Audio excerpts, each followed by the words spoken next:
Without further ado, I will hand over to Andrew Goldie, and he will lead the discussion. And this is a face-to-face meeting to discuss the reality with GCC, face-to-face reality with GCC regulators. We'll have plenty of time for questions and answers during this segment, during this session. So I'll let Andrew kick off and do an introduction.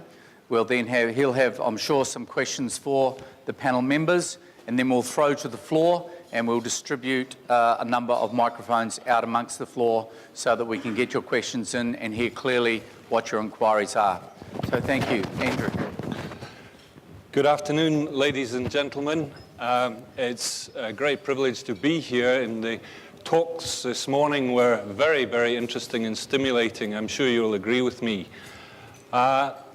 We have limited time, so without much ado, I'd like to proceed. Just very briefly, I work for FAO in Abu Dhabi and touch 7 Gulf states and Yemen for food safety mainly.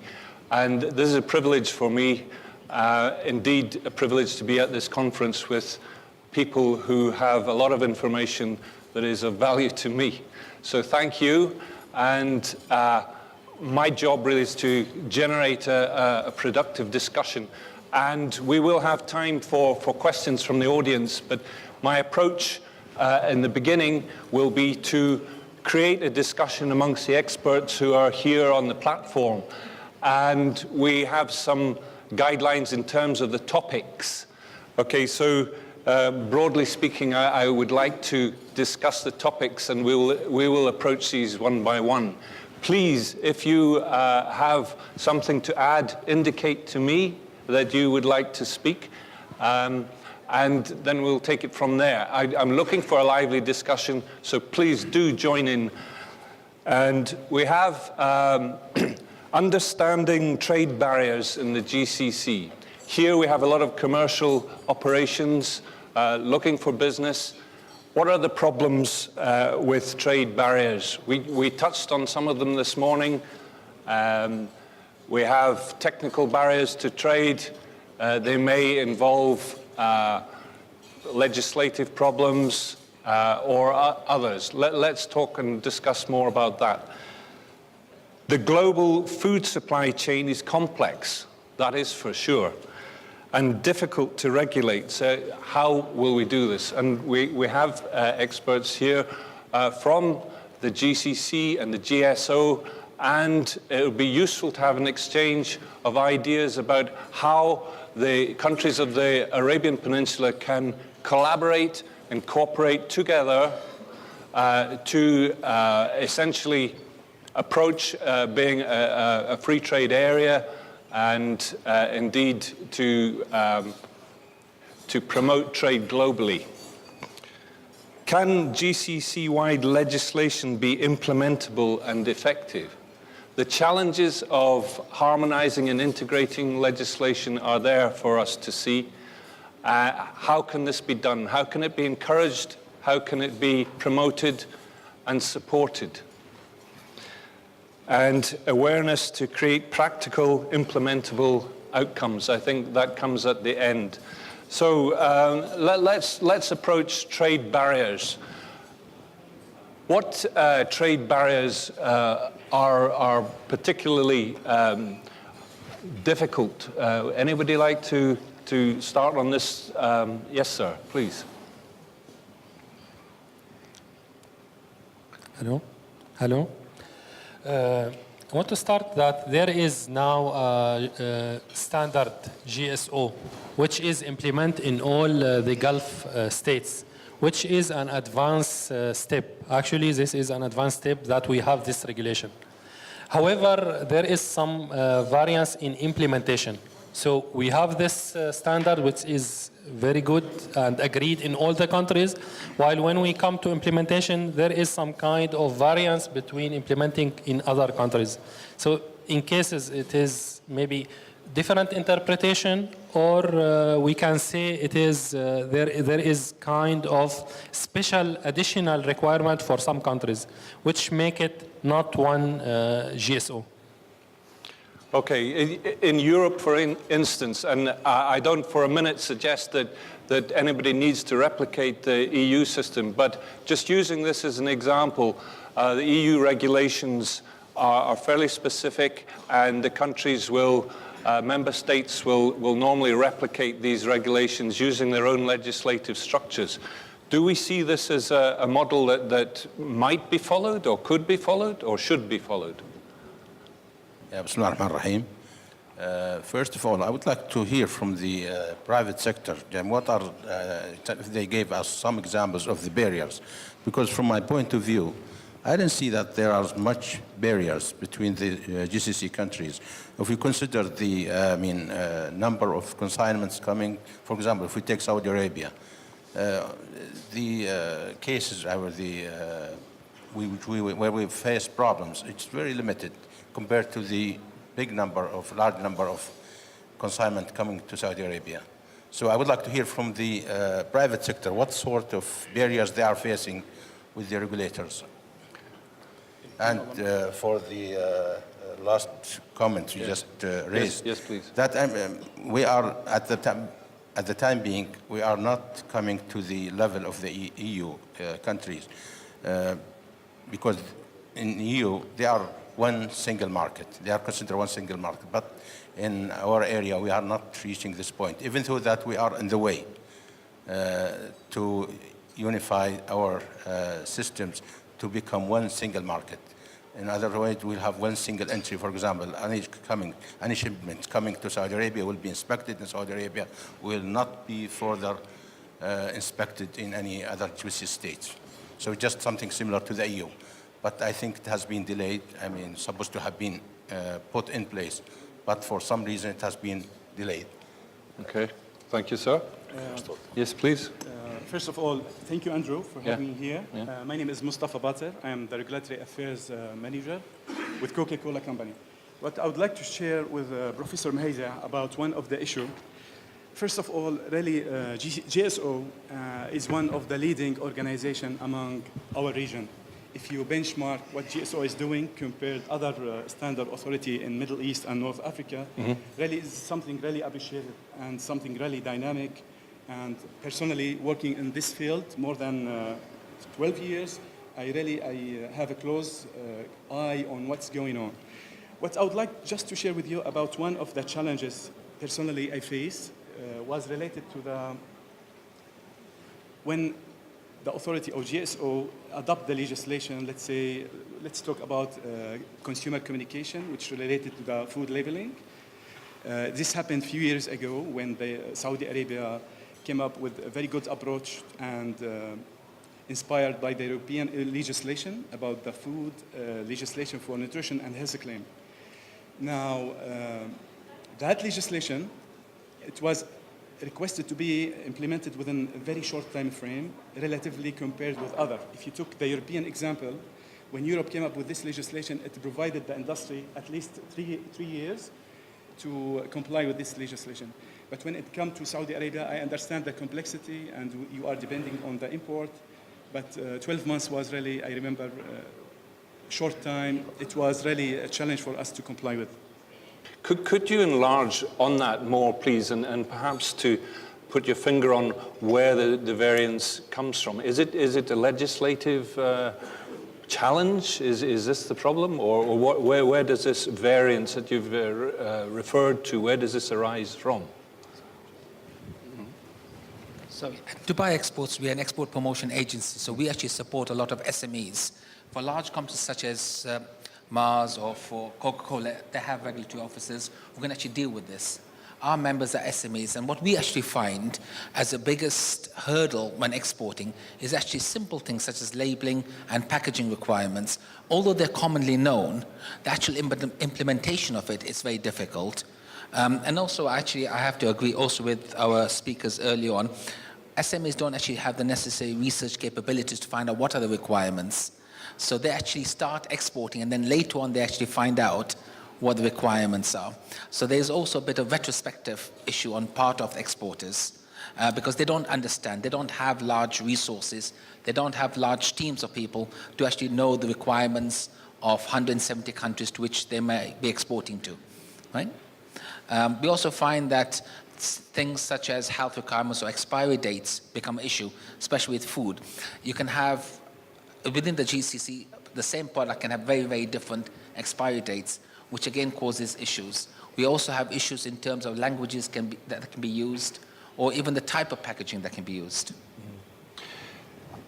Is there some indication that perhaps there should be an information resource supplied by GCC, which allows companies to appreciate what is necessary, some kind of data source or some kind of website that they could visit?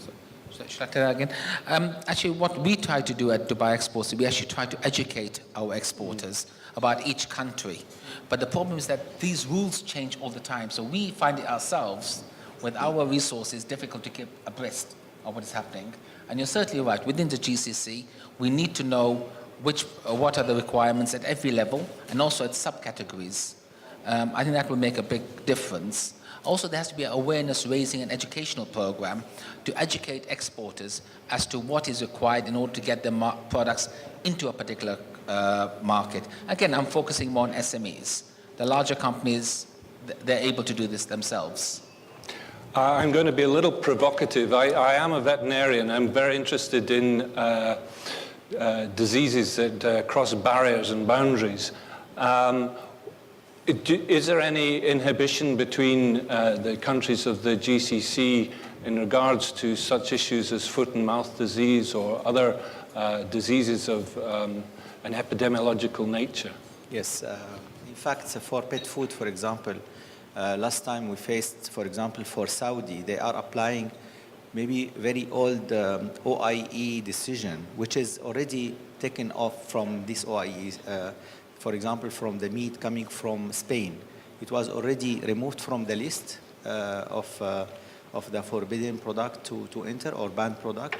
But in other GCC countries, it was already lifted. For that, we face not only us, I believe every company, they face the same. For that, we would like to have like harmonized even ban of issues or maybe to harmonize off the lists of agreed or positive or negative lists, for example. Yes, please, Mark. I think, the point earlier about the model in Europe versus here and GCC not being the same single market approach. I think the key point is that the science is the same.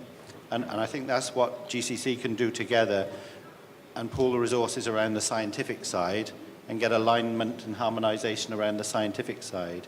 And so if it's food safety-based issues in particular, that's science-based, it should be the same wherever, and I think there's real scope to align around that.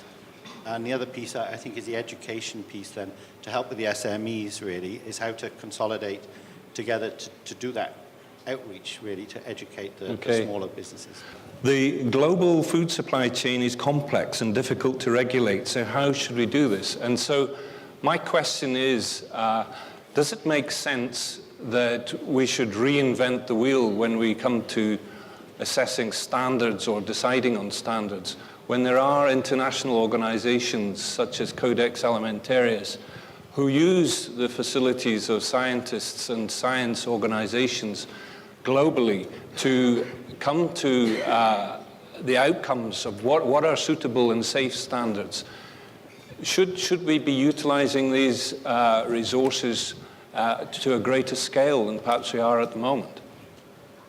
Anybody care to respond to that? Yes, please, sir. As a matter of fact, we are quite, easygoing. We never exceed the Codex Alimentarius standards. In Europe, they are applying the private standard. We never do that. Okay. Never exceed the Codex standard. So I don't think that we are putting obstacles against in the front of the exporters. Just the opposite. Okay. Yeah. Now, in terms of globally, perhaps looking beyond the GCC as well. We don't talk about globally, but in perspective. But if you talk about the GCC countries, we only apply the the Codex standards. I'm sure that Engineer Saud, he can talk about this matter. I'm sure that most of the GCC standards are harmonized, quite harmonized with the Codex standards. And the same thing to go also for the regulations. We never exceed the Codex standards. Even we put general statement.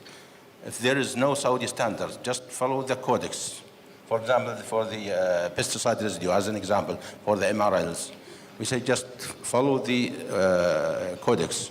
If there is no existing Codex standards, the EU, in the United States, and so forth. Okay, so this would seem to be affirmative. Indeed, the Codex standards are worth paying attention to, and this is good news for me. So, can we? Yes, please. Yes, sir. طبعا استكمالا لما ذكر الدكتور إبراهيم، هيئة التقييس الخليجية خصوصا في الاستراتيجية اللي تم اعتمادها في الوقت الحالي، الاستراتيجية حددت أن المرجع الرئيسي لإعداد المواصفات القياسية خصوصا الغذاء هي الكودكس.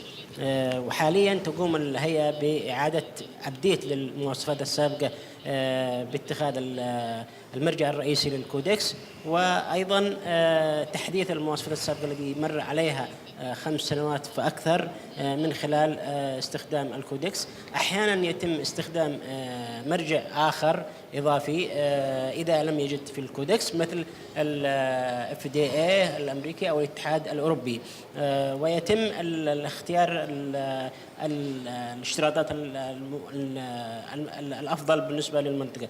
وكما حدد أن المنطقة نتيجة للظروف المناخية ونتيجة لم نصل لمرحلة الوعي الجيد لعملية النمط الاستخدام الغذائي والتعامل مع المنتجات الغذائية بشكل عام، فهناك اشتراطات ومتطلبات مهمة جدا يجب اتباعها على الأقل خلال الفترة أو المرحلة القليلة القادمة، والتي ينبغي على المستهلك أن يعرفها، ومنها أيضا موضوع البيانات الإيضاحية والتي تم إعداد أيضا معايير خاصة فيها وفقا لمواصفات الكودكس. وأيضا هناك أيضا مراجع إضافية أخرى مهمة يتم اتباعها بحيث تقوم الدول الأعضاء بدورها أيضا باتباع هذه التعليمات وتطبيقها على الواقع أثناء عملية الرقابة على المنتجات سواء في السوق المحلية أو عند الاستيراد والتصدير.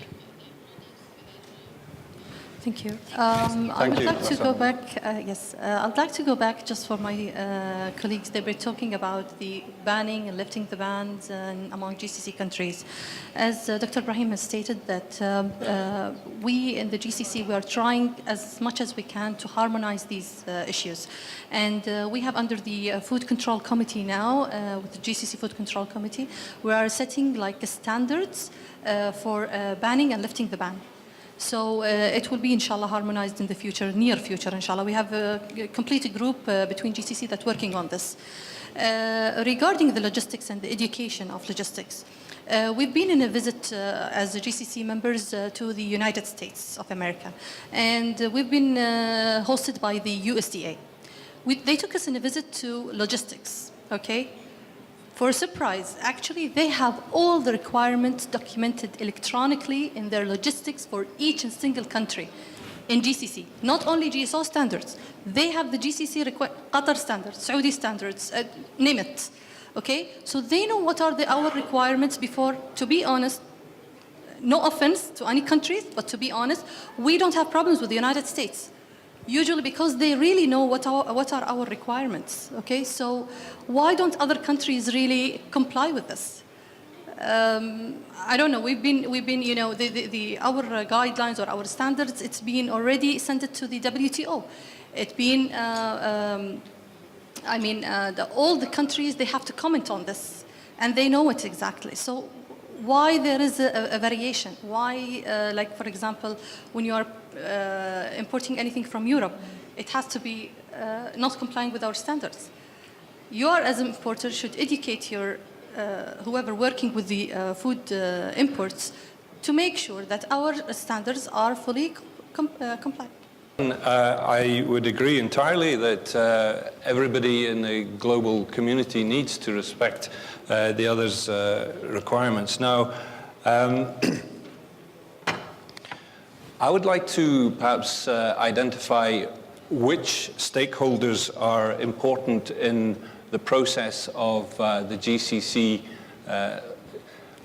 coming together as in food trade. Which stakeholders, perhaps other than governments and ministries, are important in this process?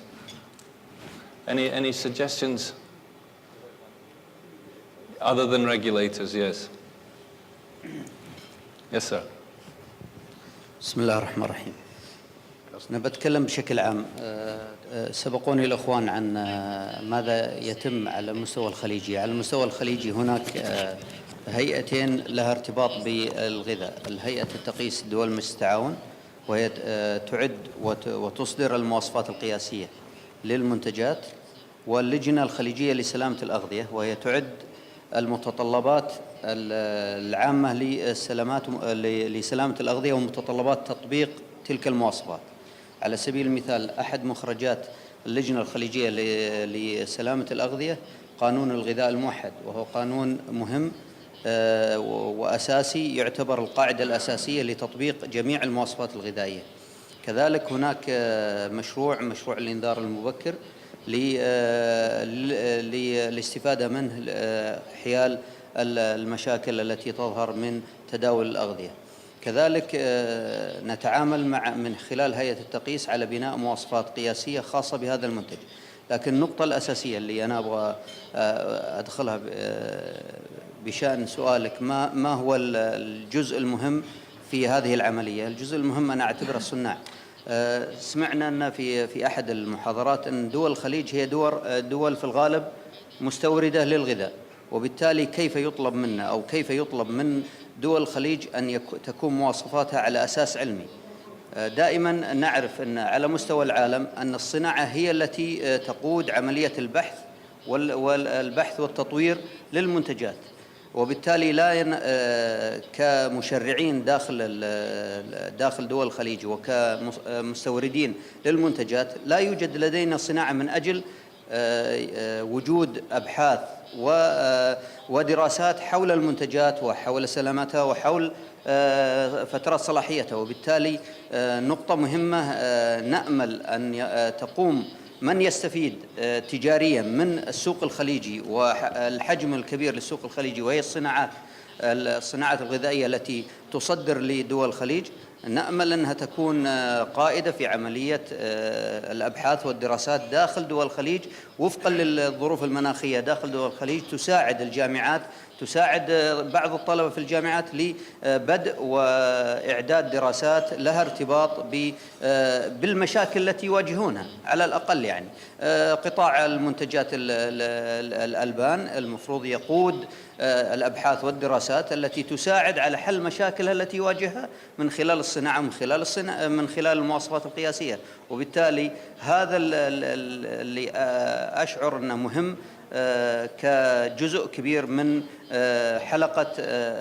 حلقة سلامة الأغذية، لمساعدة المشرعين أولاً لوضع مواصفات تساعدهم في تبادلهم التجاري وتجارتهم ودخولهم للسوق الخليجي بيسر وسهولة، إضافة إلى تطوير هذا السوق ليستوعبهم، وبالتالي تكون المنافسة عادلة لمن هو الأقدر في هذا المجال. I hear that clearly the regulators are important stakeholders, and indeed the food industry. Now, the third party that is important within food governance is clearly consumer. I'd like to touch on that as a subject, really. Is the consumer consulted enough about their wishes, their requirements, their needs within food control? And anybody care to comment? I think for consumers to be consulted, you need an appropriate channel by which they can be consulted. I mean, it's not in the case of Europe where you have consumer groups or consumer lobbyists who you can talk to. Here, I think the market's far more dispersed. You don't have large or organized consumer lobbyist groups. Is there any reason why they should not be, or is a naive? They should be. This don't exist. And is it something that could be encouraged? Thank you, ma'am. As part of our new food law, the modern food law, there is a full chapter, consumer responsibilities. Not only the industry responsibilities, not only government responsibilities, there is a full chapter for consumer responsibilities. So this will be part for the consumer society to take over, because we believe that the food safety system should be a shared responsibility, as we said before. So not only the industry and the government should talk about it, even the consumer. Would that indicate that in Qatar that there is a good case for forming consumer associations? Yes, especially that, yes, there is green land for this, and we are working on it, inshallah. Okay. Because the society is already, the law of establishment of the society is already there, but I don't know, the members are a little bit, you know, not that active. Not inhibited, but they are not that active. But inshallah, within the coming few years, they will be, inshallah. Can you see a situation where the government actively encourages this in some way? Yes, actually, the government who encourages this by the Ministry of Trade. It was actually the initiative by the Ministry of Trade. They gathered the peoples, and actually they approached us, and they approached peoples from the academia to create this Yes, society. sir, please. Yeah, actually, there is now channels for consumers to reach out and say, have their say in products.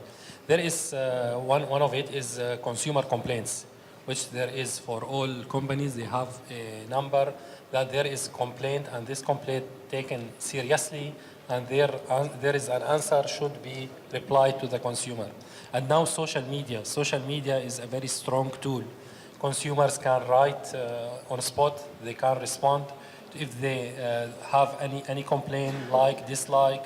There is pages for products, and there is general area where they can post their complaints, and Abu Dhabi has now post a new system for consumer complaints. So now we are using the digital for reach out to what our consumers need. And the good things that we need to improve our tools to fast respond. Not now the problem that we don't hear, but we need fast respond to what they need. Okay. Yes, please, sir. Yeah, I just want to add to, from my experience, I worked in the EU between 2000 and 2005, and that was a period where there was an emphasis on what they call better regulation, and it was responding to concerns that some of the regulations in the EU had been too tough prior to that.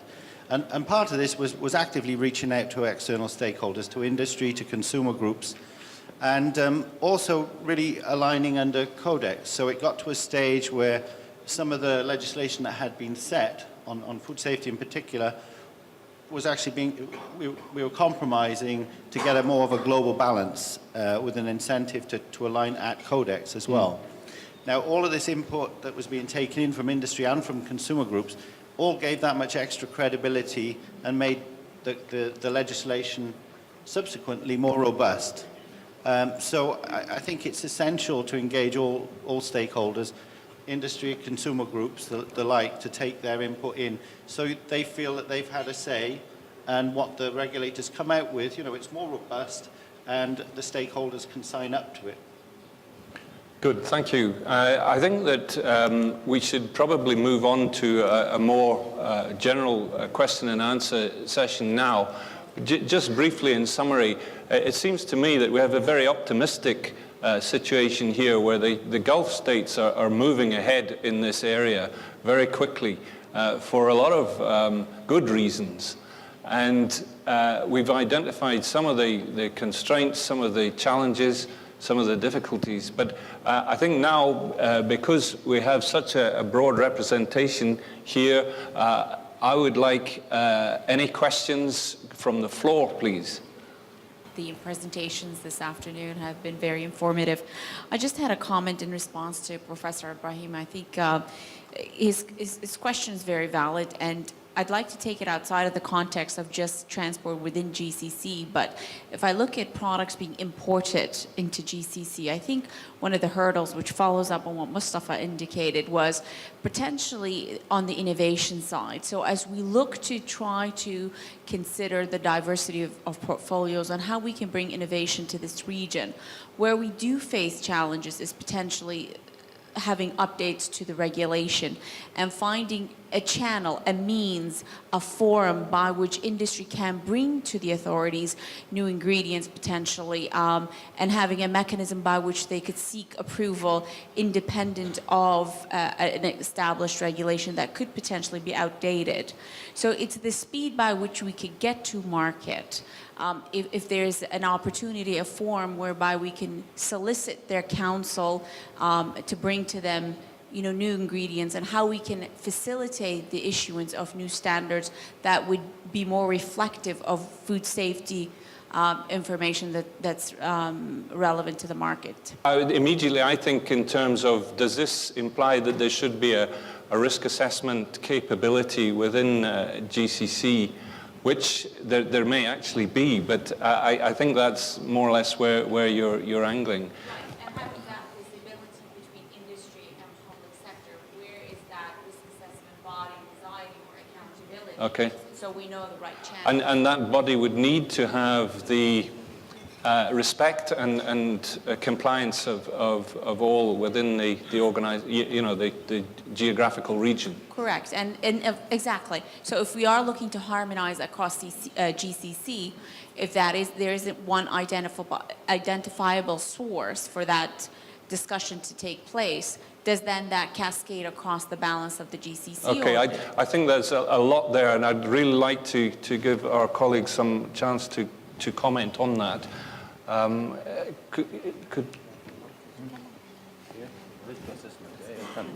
Yes, please, sir. Thanks.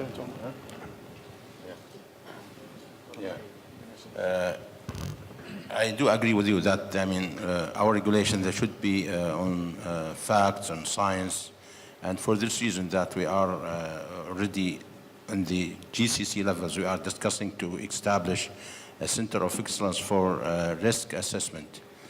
We already went some steps, and when it comes to Saudi Arabia, I already mentioned that we do have a risk assessment department, which is one of the most important departments in our food sector. As a matter of fact, most of the elites staffs go to this department. And we send them abroad to study. Extensively. And this matter extensively. And one of the distinguished centers, they come back just to practice the food risk assessment. So we do put a lot of faith on risk assessment. And unless you have risk assessment units, of course, claims and does not stand in the court of law. Everything has to be science-based. Thank you. Yes, sir, please. Hello, thanks for the nice presentation. And I would take Dr. Ibrahim's comment now, and we are talking about consumer. And one of the big challenges that we face is that when we go to science-based application, one of the things that we lack is the nutrition data. I have never came across a body or an authority that publish a nutrition habit and what are the nutrition values, for example, in Saudis. How much do they take in calories in the breakfast? How much do they take it during dinner or lunch? What are the habits of the kids? Because this is important when we try to apply the science and innovate the meals and have the better choice and the right application of the science in it. We need to have credible information that are published, that are done with a methodology that is internationally recognized, and that can help the industry to develop better product for the consumer. So I don't know if you came across anything that can help us to have this type of science that can guide our research and development, especially for products that comes to the GCC And this is important because the receiver is different. I know that if I will go with a breakfast meal in Saudi Arabia, it may be different than in Qatar. It can be different if we go to Yemen. So I don't know what you think about it. And thank you. First, just to answer a little bit, nutrition is a paradox really in Arabia because, as you've mentioned, Yemen, nutritional deficiency there is a major problem, malnutrition. Whereas other parts of the oil-rich Gulf, really, you know, the concept of a lack of food is not something that needs to be worried about. It is, as you imply, it's the correct use of nutrition. Just as an aside, I know that Abu Dhabi Health Authority is involved in this at the moment, and you may wish to contact them. I suspect it's one of these areas which will gather momentum, but certainly they are one of the early players. Any other comments, please? Yes, sir. I have 2 points. Number one, that in so many cases there are new rules or a change of the current rules which is available before importing or at the time of doing customs clearance. This new rules are not communicated with importer, or it's not well known. Second, which affect and delay the product for consumers. Second point, Engineer Saudi Al-Askar mentioned that if the companies of one industry doing the research to improve the standards, if one company is doing a research regarding one product, does the result of that research will be accredited, or how it will be valid? Would you like a response? بتحدث عن النقطة الأخيرة. أنا أتكلم عن قيادة عملية البحث والدراسات. نعلم أن على المجتمع المتقدم أن الصناعة هي التي تبدأ بالمواصفات وتطور المواصفة. المواصفة هي كائن حي يتطور بالصناعة، والصناعة تتطور بالمواصفة، وبالتالي يجب أن ترتبط المواصفة مع الصناعة. ممكن أن يكون الدراسات والأبحاث التي تصدر من الشركات تكون بشكل معتمد وموثوق فيه إذا ارتبطت مع الجامعات أو ارتبطت مع جهات المواصفات وصارت العملية مشتركة من أجل حل مشكلة. على سبيل المثال، أنا بضرب مثال لأحد الشركات الموجودة معنا، مارس مثلا، على سبيل المثال، إذا كان عندها مشكلة في مواصفات خاصة بالشوكولات، فإذا ارتبطت مع هيئة المواصفات السعودية لأنها عندها مشكلة هناك مع جامعة سعودية وبحثوا وأدوا إلى هذا البحث، تقوم بدفع تكاليفها شركة مارس، فالنتيجة النهائية تطورت المواصفة، استفادت الشركة، استفاد حتى الطالب نفسه من هذا العمل. هذا المقصود من فكرتي. بالنسبة حق نفس الموضوع اللي تكلمت عنه حضرتك، احنا عندنا في القطاع الاويل اند غاز فور اكزامبل، it's like a mandate within the companies of oil and gas that they have a research part. How do they do research? They fund the research, but they don't do it by themselves. They have to fund it in education, universities, or in compliance with the standards and with other government organizations. Like, for example, I'll give you an example, especially they work on environmental health. We work as an environmental health. We do a lot of research with companies like Shell, like QP, like a lot of companies in the oil and gas industry, just to make sure that whatever outcomes from this industry is not affecting the health of the humans. So it goes the same for the food industry. So. In the case of Saudi Arabia, I mean, there's a King Abdulaziz City for Science and Technology. They are the center of excellence for research in general. And for the food safety issues, usually we set up research priorities. We send them to King Abdulaziz City for Science and Technology, and they just take it to the academic arena and for research. And also in the case in Saudi Arabia, in Saudi Food and Drug Authority also, we do have funds to support research every year. We just select the top issue, a food safety issue or top issues to be financially supported. So we do care about research. I think without applied research, we cannot do risk assessment. We have to do risk assessment. We have to have good statistics, I mean, on epidemiological statistics, in order to have an effective center for risk assessment. Thank you for the answers. Yes, please, sir. Actually, I'd like to thank you for the proposal which you shared about oil and gas, or even Mars could do some funding for the university. But what about the other industries? Do you think if we to leverage or utilize this research beyond than one single company, can we do that under umbrella of scientific institution that concerned with such a study? Currently in our region, I believe we do lack such institution, but maybe in Europe and other region in the world, there is specific organization who really moderate such kind of studies and play a very vital role between the industry and academia and the government. So can we bring such kind of best practices to our region? Yes, I believe it's very well welcomed, especially by our we have now a lot of research institutes in Qatar. And also we have the universities, Qatar University and other universities as well, you know, Qatar Foundation, and they have a lot of institutes over there. But they would like to share this knowledge with others. And if you approach them, I don't think that they will mind to have this type of collaboration.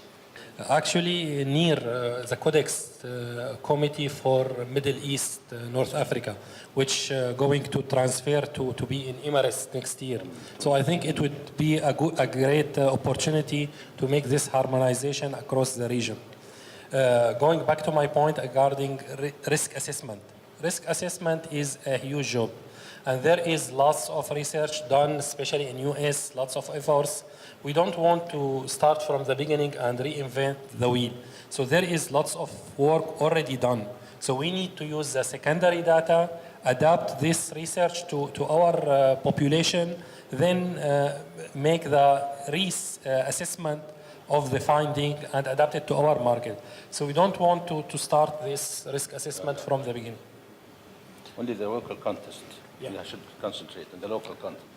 My comments sort of echo yours as well, really. I think that there's so much science out there with JACFA and the Codex, and there's EFSA in Europe and the US, and it doesn't make sense to duplicate the science. But I think there's, you know, from the presentations before the lunch, it's clear that you're in a situation where there's so much going on.